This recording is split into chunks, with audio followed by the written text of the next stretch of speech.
The curfew Princess Leonor of Spain must keep. The corridor lights dim at a precise hour.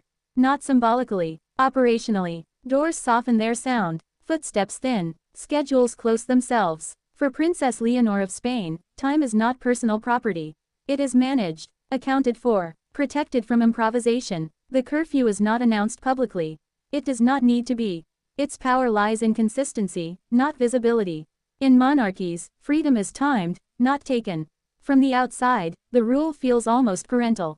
Protective, old-fashioned. That reading is comfortable, and incomplete, because this curfew is not about safety.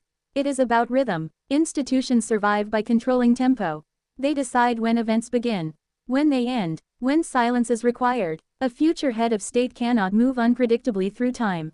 Unpredictability invites speculation. Speculation invites narrative. Narrative invites pressure. This is the living thread of continuity. 2 minutes in, the assumption breaks.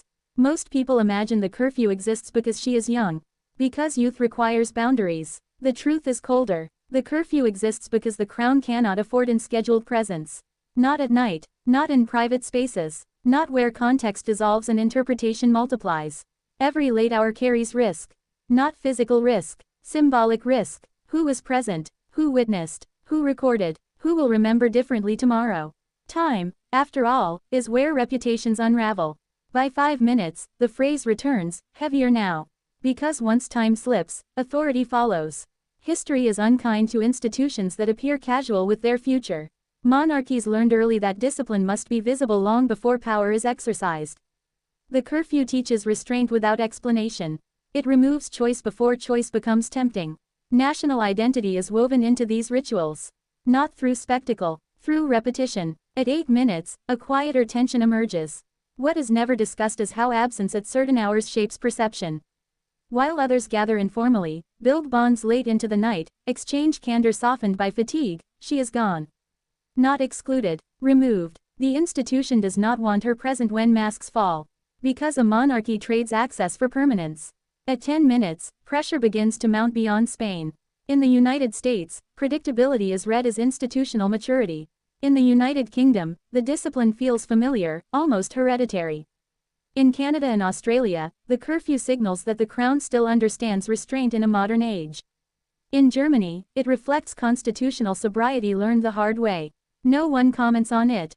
They simply note the absence. At 14 minutes, the point of no return approaches quietly. The curfew is no longer enforced externally. It is internalized. She does not ask how late she may stay. She knows when to leave. That is the moment institutions look for. Because rules obeyed without reminder are stronger than laws. Yet the world outside the schedule is accelerating.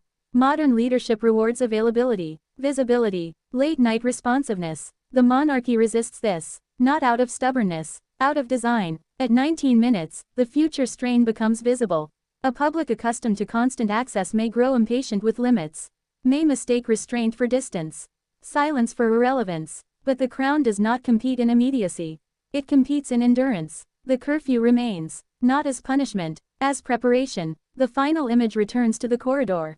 Lights low, doors closed, time accounted for. Because in this system, freedom is not seized in moments of spontaneity.